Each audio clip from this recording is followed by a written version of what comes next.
Whisper the words, giant stone structure, and the mind conjures familiar titans. The Great Pyramids of Giza, the ancient circle of Stonehenge, the colossal temple of Jupiter in the heart of Siberia. Here, amidst the unforgiving wilderness, lies a formation that defies easy explanation. For mainstream geology, it is a magnificent yet entirely natural spectacle, a fortress of granite sculpted by millennia of frost, wind, and time. Yet a more radical theory echoes through the digital ether, a narrative that refuses to be silenced. It posits that these are not the works of nature, but the ruins of a structure built by human, or perhaps inhuman, hands. A structure so vast, it would represent the single largest megalithic construction in all of recorded history.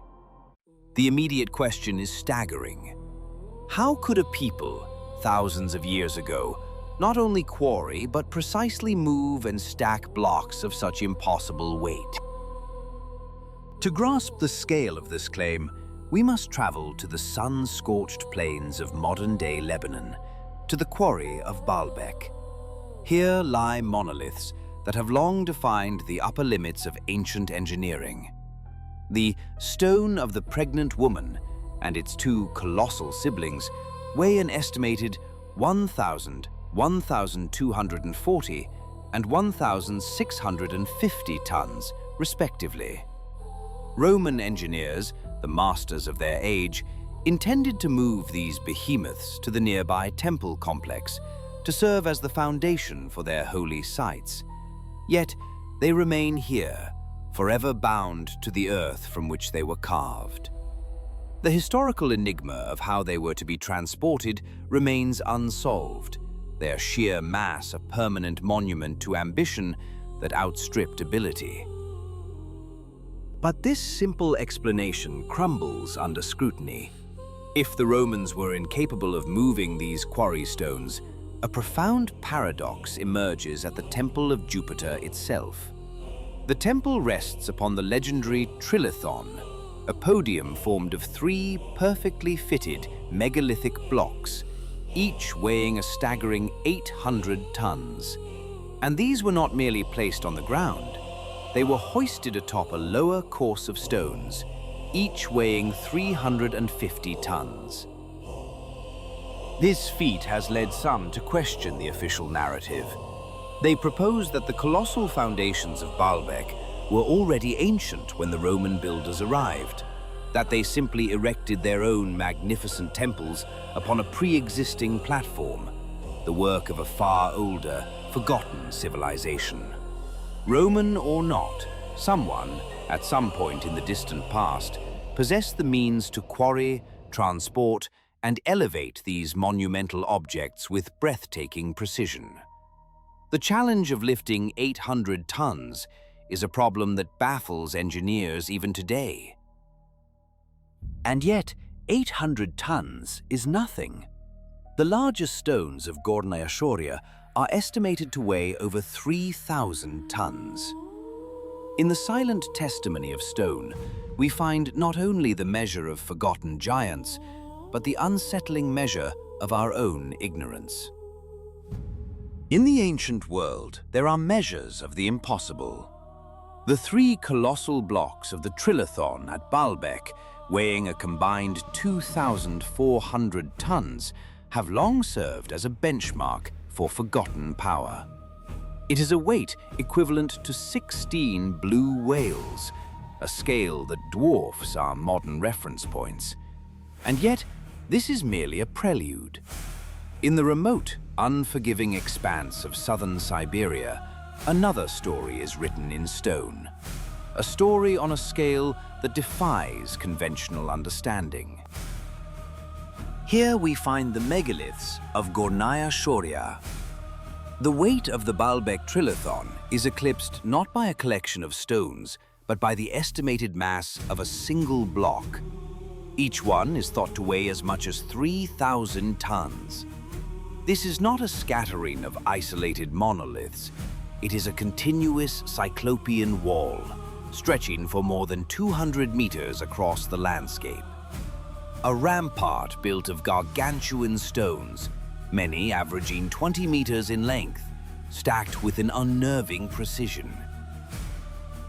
In this region of mountain sanctuaries, two irreconcilable narratives have taken root.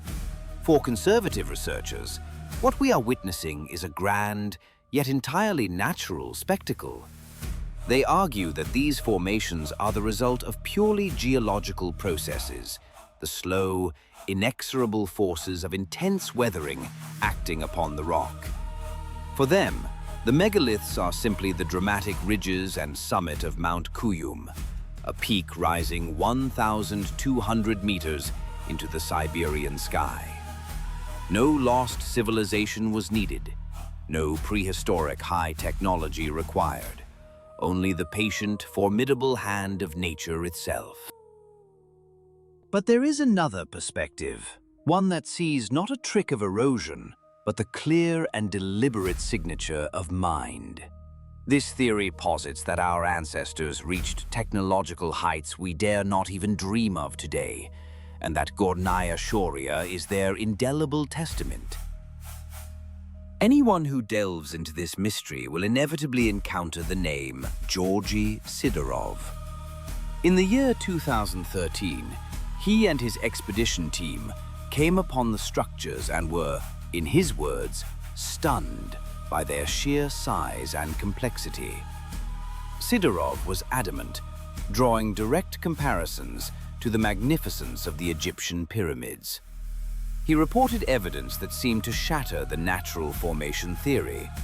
Perfectly round holes, as if from colossal drills, and sections of rock that bore the telltale vitrification of intense melting.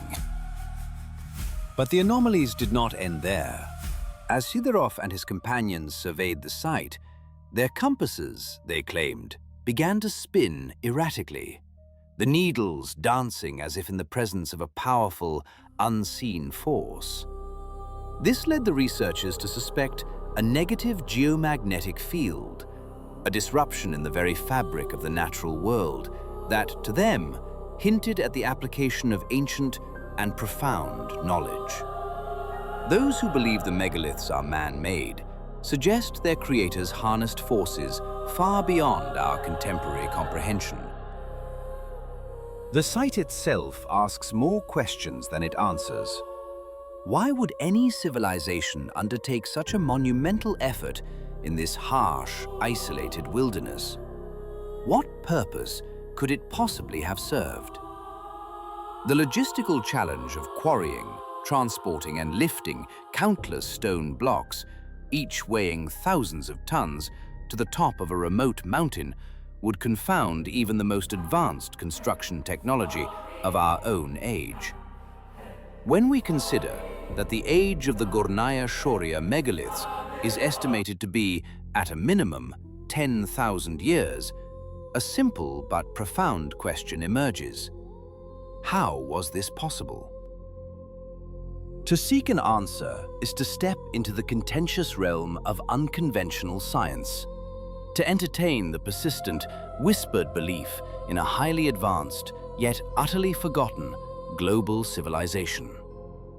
The stones of Gornaya Shoria remain silent, impassive witnesses.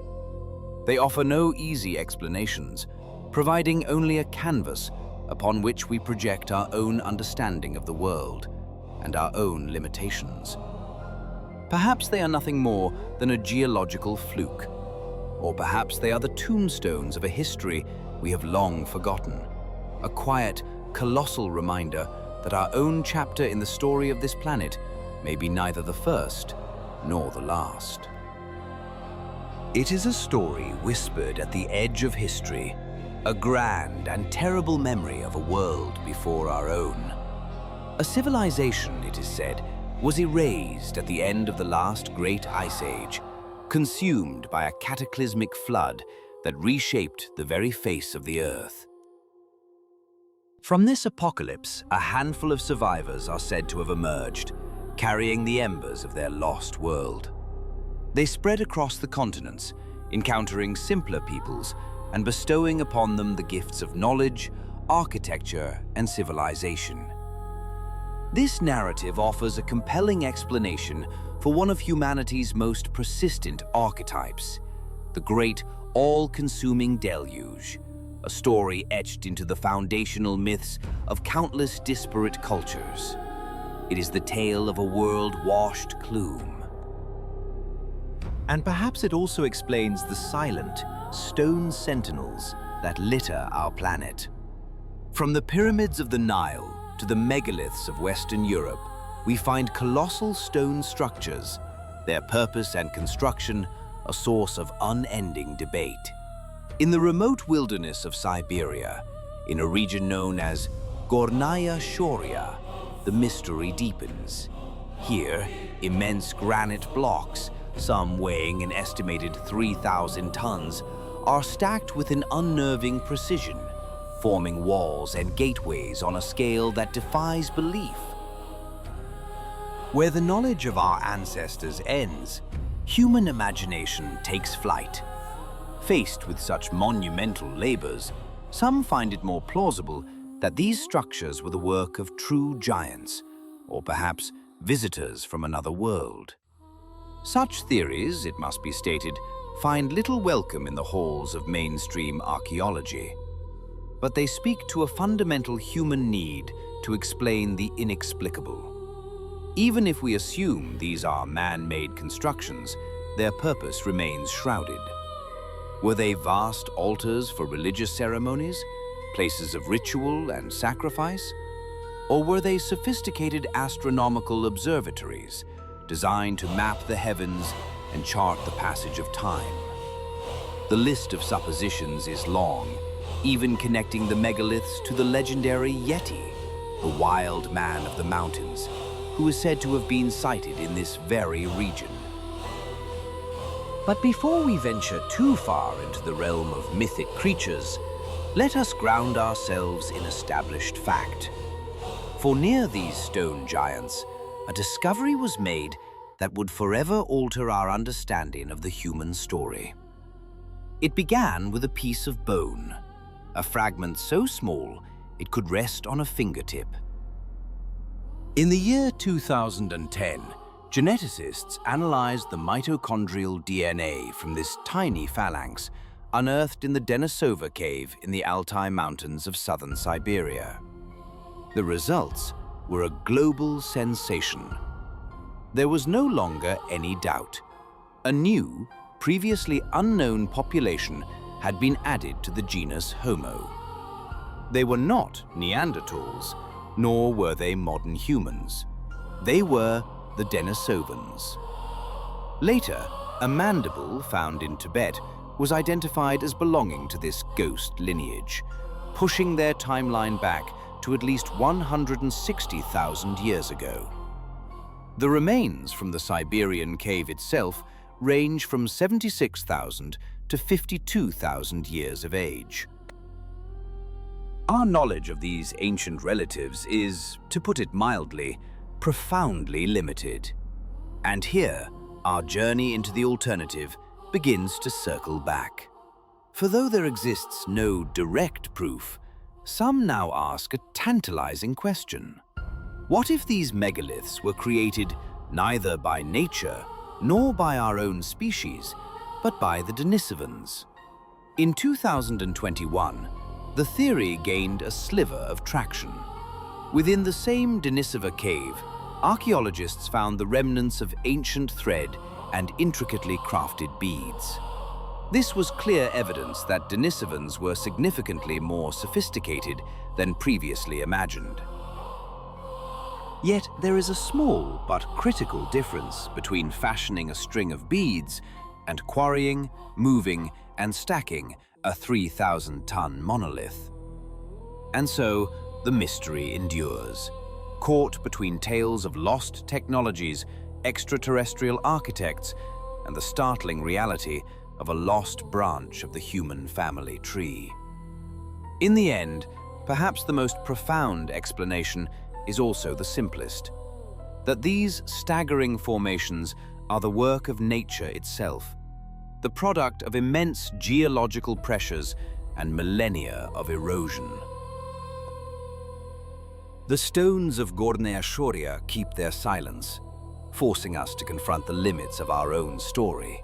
Whether they are the final monument of a forgotten people or the sublime artistry of an indifferent planet, they stand as a testament to forces far greater and far older than ourselves. From the heart of the desert, an ambition arose that would defy the ages. It was a project of almost unimaginable scale, to construct the largest man-made stone edifice in human history. A nation was mobilized to raise a mountain. Over 2.5 million blocks of limestone and granite, some weighing dozens of tons, were hewn from the earth and transported across vast distances. Under the relentless sun, tens of thousands labored to build not merely a tomb, but a resurrection machine, a stairway to the stars for their god-king. The structure they built has outlasted the empire that forged it, its original purpose now a whisper in the winds of time. It stands as an eternal monument, a testament not just to a pharaoh's power, but to the enduring capacity of human will to challenge the very concept of mortality.